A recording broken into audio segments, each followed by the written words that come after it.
നമസ്കാരം, എല്ലാവർക്കും മലയാളി വാർത്തയിലേക്ക് സ്വാഗതം. കട്ടപ്പനയിലെ ഇരട്ടക്കൊലയുമായി ബന്ധപ്പെട്ട് വളരെ ഞെട്ടിക്കുന്ന വിവരങ്ങളാണ് പുറത്തു വന്നുകൊണ്ടിരിക്കുന്നത്.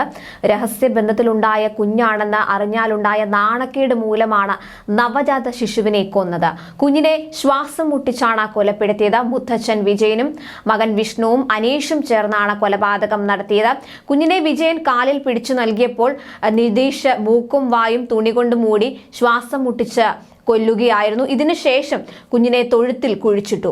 എല്ലാവർക്കും എതിരെ കൊലപാതകം, തെളിവ് നശിപ്പിക്കൽ, സംഘം ചേർന്നുള്ള കുറ്റകൃത്യം എന്നീ വകുപ്പുകൾ ചുമത്തിയാണ് കേസെടുത്തിരിക്കുന്നത്.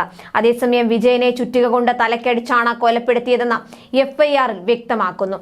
ഇതോടെ വിജയനെ കൊലപ്പെടുത്തിയ കേസിൽ ഭാര്യയെയും പ്രതി ചേർത്തിട്ടുണ്ട്. ഇതോടെ കേസിൽ പ്രതികളുടെ എണ്ണം 3 നിതീഷ്, വിജയന്റെ ഭാര്യ സുമ, മകൻ വിഷ്ണു എന്നിവരാണ് പ്രതികൾ.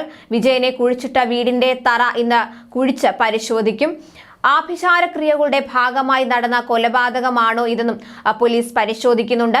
നിതീഷ് പൂജാരിയാണ്. ആഭിചാരം നടന്നുവെന്നും സംശയിക്കുന്നുണ്ട്. അതിനാൽ വിജയനെയും നവജാത ശിശുവിനെയും കൊലപ്പെടുത്തിയതിന് നിതീഷിനെതിരെ 2 കേസുകളാണ് പോലീസ് രജിസ്റ്റർ ചെയ്തിട്ടുള്ളത്. മോഷണ കേസിൽ പ്രതിയായ വിഷ്ണു വിജയന്റെ പിതാവ് വിജയനെയും സഹോദരിയുടെ നവജാത ശിശുവിനെയുമാണ് ഇരുവരും കൊലപ്പെടുത്തി കുഴിച്ചിട്ടത്. കട്ടപ്പന സാഗര ജംഗ്ഷനിലുള്ള വിഷ്ണുവിന്റെ പഴയ വീട്ടിലാണ് മൃതദേഹങ്ങൾ മറവ് ചെയ്തത്. ഈ വീടിന് നിലവിൽ പോലീസ് കാവൽ ഏർപ്പെടുത്തിയിട്ടുണ്ട്. നേരത്തെ കട്ടപ്പനയിൽ നടന്ന മോഷണ കേസുമായി ബന്ധപ്പെട്ട അന്വേഷണമാണ് കൊലക്കേസിൽ വഴിത്തിരിവായത്.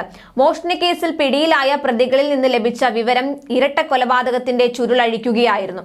കട്ടപ്പന സ്വദേശികളായ വിഷ്ണു, വിജയൻ, നിതീഷ് എന്നിവരാണ് മോഷണ കേസിൽ അറസ്റ്റിലായത്.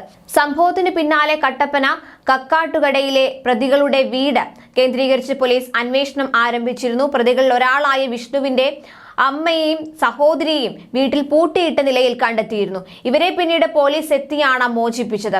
വിഷ്ണുവിന്റെ പിതാവ് വിജയനെയും വിഷ്ണുവിന്റെ സഹോദരിയുടെ നവജാത ശിശുവിനെയും 2 സന്ദർഭങ്ങളിലായി കൊലപ്പെടുത്തി കുഴിച്ചു മൂടുകയായിരുന്നു.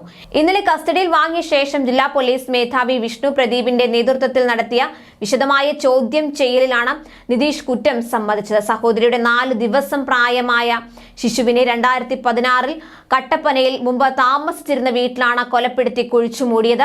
9 മാസങ്ങൾക്ക് മുൻപാണ് വിജയനെ കൊലപ്പെടുത്തി കക്കാട്ടുകടയിലെ വീടിനുള്ളിൽ കുഴിച്ചു മൂടിയത്. ന്യൂസ് ഡെസ്ക്, മലയാളി വാർത്ത.